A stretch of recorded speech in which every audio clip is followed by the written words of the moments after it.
Anti-government protests continue in Iran over increased food prices and frustration with government corruption. 21 people are dead, with hundreds more arrested. And now, tens of thousands of protesters who are pro-government are taking to the streets. The protests are the country's largest since a disputed presidential election in 2009. We are joined by Peter Brookes, a senior fellow of national security affairs at the Heritage Foundation and a former Deputy Assistant Secretary of Defense under President George W. Bush. Welcome to the program. Good to be here. We've seen protests before in Iran. In 2009, people took to the streets following a disputed presidential election. Is there a danger that Iranian authorities will crack down like they did in 2009? Dozens were killed and tortured then. Very likely. And certainly would be a tragedy. There's already been loss of life in Iran.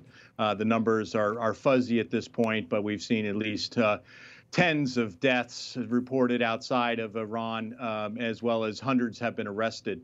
But the Iranian regime will do what's necessary, in their view, to keep this situation from spiraling out of control and to see any loss to their political power over 80 million people. Ayatollah Ali Khamenei, Iran's supreme leader, blamed outside enemies for the protests.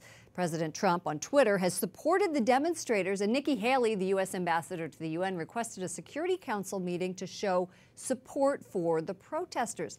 Is this a reckless move for the U.S., or is it a smart one? Oh, you mean in terms of our support of the demonstrators? Yes. No, I think that, yeah. I think that I think it's the right thing to do. I mean, I think the United States needs to stand up for human rights and basic liberties that we often take for granted here in the United States.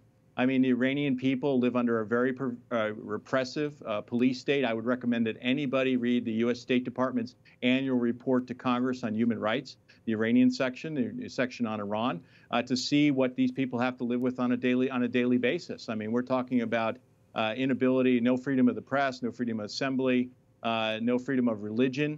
There's a whole host of things. I mean, there's people disappear, there are disappearances, there are arbitrary detentions, incommunicado.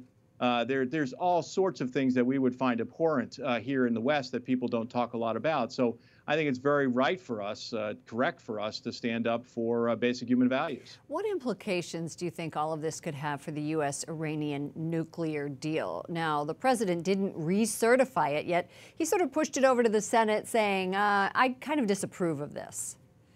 Well, he's actually got a recertification coming up again.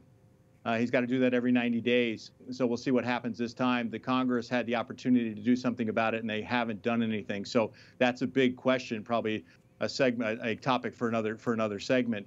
Look, U.S. and Iran are in a confrontational situation, regardless of the nuclear deal. I mean, Iranians' irresponsible seamanship in the Persian Gulf, their activities in Syria, in Yemen, in Afghanistan, in Iraq, their support of Hezbollah and Hamas, which we consider to be terrorist organizations.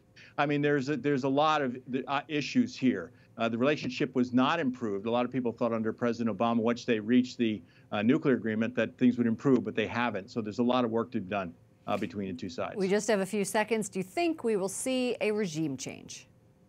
No.